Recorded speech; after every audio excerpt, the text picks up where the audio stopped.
DK HDK ನಡುವೆ ಶುರುವಾಯಿತು ಹೊಸ ಸಮರ. ಒಂದಿಂಚು ಬಿಡಲ್ಲ ಎಂದ ಎಚ್ಡಿಕೆಗೆ ಡಿಕೆ ಟಾಂಗ್. ದಕ್ಷಿಣ ಕನ್ನಡ ಜಿಲ್ಲೆಯ ಬಿಡದಿಯಲ್ಲಿ ಭೂ ಸ್ವಾಧೀನ ವಿಚಾರ ಇದೀಗ ರಾಜಕೀಯ ಸಮರಕ್ಕೆ ತಿರುಗಿದೆ. ಡಿಸಿಎಂ ಮತ್ತು ಕೇಂದ್ರ ಸಚಿವ ಎಚ್ಡಿ ಕುಮಾರಸ್ವಾಮಿ ನಡುವೆ ನೇರ ಮುಖಾಮುಖಿ ಸಮರ ಶುರುವಾಗಿದ್ದು, ಭೂ ಸ್ವಾಧೀನದ ಪಟ್ಟು ಬಿಡಲ್ಲ ಎಂದು ಡಿಸಿಎಂ ಪಟ್ಟು ಹಿಡಿದಿದ್ದಾರೆ. ಬಿಡದಿ ಸುತ್ತಮುತ್ತಲಿನ ಕೃಷಿ ಭೂಮಿ ಸ್ವಾಧೀನ ವಿಚಾರದಲ್ಲಿ ಕೇಂದ್ರ ಸಚಿವ ಎಚ್ಡಿ ಕುಮಾರಸ್ವಾಮಿ ಸರ್ಕಾರದ ವಿರುದ್ಧ ತೀವ್ರ ಆಕ್ರೋಶ ವ್ಯಕ್ತಪಡಿಸಿದ್ದು, ಒಂದಿಂಚು ಭೂಮಿಯನ್ನು ಸ್ವಾಧೀನ ಮಾಡಲು ಬಿಡಲ್ಲ ಎಂದು ಸ್ಪಷ್ಟ ಎಚ್ಚರಿಕೆ ನೀಡಿದ್ದಾರೆ. ಭೈರಮಂಗಲ, ಕಂಚುಗಾನಹಳ್ಳಿ ಸೇರಿದಂತೆ ವಿವಿಧ ಗ್ರಾಮಗಳ ರೈತರು ನಡೆಸುತ್ತಿರುವ ಅನಿರ್ದಿಷ್ಟಾವಧಿ ಪ್ರತಿಭಟನೆಯಲ್ಲಿ ಭಾಗವಹಿಸಿ ಮಾತನಾಡಿದ ಎಚ್ಡಿಕೆ, ಫಲವತ್ತಾದ ಕೃಷಿ ಭೂಮಿಯನ್ನು ಅಕ್ರಮವಾಗಿ ಸ್ವಾಧೀನ ಮಾಡಿಕೊಳ್ಳುವ ಯತ್ನಕ್ಕೆ ಯಾವುದೇ ಕಾರಣಕ್ಕೂ ಅವಕಾಶ ನೀಡುವುದಿಲ್ಲ ಎಂದು ಗುಡುಗಿದ್ದಾರೆ. ಮನಸ್ಸು ಮಾಡಿದ್ರೆ ಅವರ ಅಪ್ಪನಂಗೆ ಮಾಡಿದ್ರೆ, ಅವರ ಅಪ್ಪನೂ ಇರಲಿಲ್ಲ,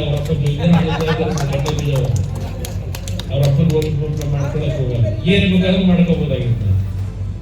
5ನೇ ಬಾರಿ ನಾನು ಸಾವಿನ ಹಂಚಿಗೆ ಹೋಗಿ ಹೊರಗೆ ಬಂದಿರೋದು. 5ನೇ ಬಾರಿ ಮುಂದೆ ಸಾಧ್ಯ ಇರಲಿಲ್ಲ.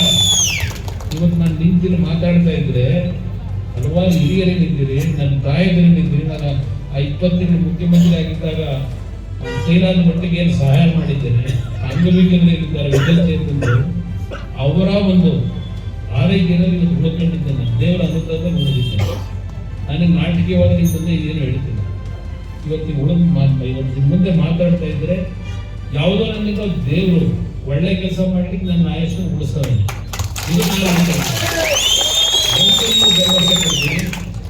ನೀವು 1 ಇಂಚು ಭೂಮಿನ ಈ ಸರ್ಕಾರ ತಗೊಳ್ಳೋಕೆ ಸಾಧ್ಯ ಆಗದಾಗೆ ನಿಮ್ಮ ಜೊತೆ ಭೂ ಸ್ವಾಧೀನದ ಪರವಾಗಿರುವವರ ವಿರುದ್ಧ ಕಿಡಿಕಾರಿದ ಎಚ್ಡಿಕೆ, ಬೇನಾಮಿ ಲ್ಯಾಂಡ್ ಬ್ಯಾಂಕ್ ಮೂಲಕ ರೈತರ ಭೂಮಿಯನ್ನು ದೋಚುವ ಯತ್ನ ನಡೆಯುತ್ತಿದೆ ಎಂದು ಗಂಭೀರ ಆರೋಪ ಮಾಡಿದ್ದಾರೆ. ಇತ್ತ ಬಿಡದಿ ಟೌನ್ಶಿಪ್ ಯೋಜನೆ ಕುರಿತು ಕುಮಾರಸ್ವಾಮಿ ಜೊತೆ ಚರ್ಚೆಗೆ ಸಿದ್ಧನಿದ್ದೇನೆ ಎಂದು ಡಿಸಿಎಂಗೆ ನೇರ ಸವಾಲು ಹಾಕಿದ್ದಾರೆ. ಎಚ್ಡಿಕೆ ಮುಖ್ಯಮಂತ್ರಿಯಾಗಿದ್ದಾಗಲೂ ಅವರ ಸವಾಲನ್ನು ನಾನು ಸ್ವೀಕಾರ ಮಾಡಿದ್ದೇನೆ. ಈಗಲೂ ಬಹಳ ನಮ್ರತೆಯಿಂದ ಅವರ ಸವಾಲು ಸ್ವೀಕಾರ ಮಾಡುತ್ತೇನೆ. ಚರ್ಚೆಗೆ ಬರಲಿ ಎಂದು ಡಿಕೆಶಿ ಕೂಡ ಪ್ರತಿ ಸವಾಲು ಹಾಕಿದ್ದಾರೆ. ನಾನು ರಾಮಮಂದಿರದಲ್ಲೇ ಕೂತ್ಕೊಂಡು ನೋಡಿದಂತೆ ನಡೀತೀವಿ. ನೀವು ಯಾವತ್ತು ಹೇಳ್ತೀರಾ 3 ದಿನ ಮುಂಚಿತ ಹೇಳ್ಬೇಕಷ್ಟೇ. ನನಗೆ ನಾನು ಏನೆಲ್ಲ ಬೇರೆ ಪ್ರೋಗ್ರಾಮ್ ಹಾಕೊಂಡ್ಬಿಟ್ಟಿದ್ರೆ ಕಷ್ಟ. ಸೊ ನಾನು ಯಾವತ್ತು ಬೇಕಾದ್ರೆ ಯೋಜನೆ ಮಾಡೋದಕ್ಕೆ ಬಿಡೋದಿಲ್ಲ ಅಂತ ಕೂಡ ಸವಾಲು ಹಾಕಿ ಪಾಪ ಅವ್ರು ಮಾಡುತ್ತಾ ಅವ್ರಿಗೆ ರಾಜಕಾರಣ ಮಾಡಬೇಕು. ನಾನು ಮಾಡಿದ್ದು ಅವರೇ ಮಾಡಿದ್ದು, ಅವರೇ ಹೇಳೋರೆ.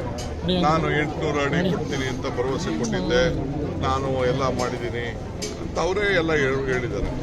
ಅವ್ರು ಹೇಳಿದ್ದ ನಾವು ಮುಂದುವರಿಸ್ತಾ ಇದೀವಿ ಅಷ್ಟೇ. ಈಗ 2 ಕೋಟಿ ಕೊಡ್ತೀವಿ, 50% ಸೈಟ್ ಕೊಡ್ತೀವಿ, ಯಾವುದು ನಂಬೇಡಿ ಅಂತ ಹೇಳಿ ಸರ್. ಅಪ್ಪ, ಈಗ ಇಲ್ಲಿ ನಾನು ನಿಮ್ಗೆ ಉತ್ತರ ಕೊಡಲ್ಲ, ಕುಮಾರಸ್ವಾಮಿಗೆ ಉತ್ತರ ಕೊಡಬೇಕು. ಕುಮಾರಸ್ವಾಮಿ ನಾನು ಹೇಳ್ತೇನೆ, ನಾವು ಏನು ಸ್ಕೀಮ್ ಕೊಟ್ಟಿದ್ದೀವಲ್ಲ, ಬೆಂಗಳೂರು ದಕ್ಷಿಣ ಅಂತ ಏನು ಮಾಡಿದ್ದೀವಲ್ಲ, ಇದು ನಾನು ಪರ್ಮನೆಂಟ್ ಇಲ್ಲ, ಕುಮಾರಸ್ವಾಮಿನೂ ಪರ್ಮನೆಂಟ್ ಇಲ್ಲ. ನಾನು ತೆಗೆದುಕೊಂಡಂಥ ತೀರ್ಮಾನ ಪರ್ಮನೆಂಟಾಗಿ ಉಳಿತದೆ, ಎಲ್ಲರ ಬದುಕಿಗೂ ಅನುಕೂಲ ಆಗ್ತದೆ. ನಾನು ಇವತ್ತು ಇಲ್ಲದೆ ಹೋದ್ರು ಅವರಿಂದ ಹೋದ್ರು. ಬಿಡದಿ ಭೂ ಸ್ವಾಧೀನ ವಿಚಾರ ಡಿಸಿಎಂ ಡಿಕೆಶಿ ಹಾಗೂ ಎಚ್ಡಿಕೆ ನಡುವೆ ರಾಜಕೀಯ ವಾರ್ಗೆ ಕಾರಣವಾಗಿದ್ದು, ಮುಂದಿನ ದಿನಗಳಲ್ಲಿ ಸಂಘರ್ಷ ಮತ್ತಷ್ಟು ತೀವ್ರವಾಗುವ ಸಾಧ್ಯತೆ ಇದೆ. News desk, speed news Kannada.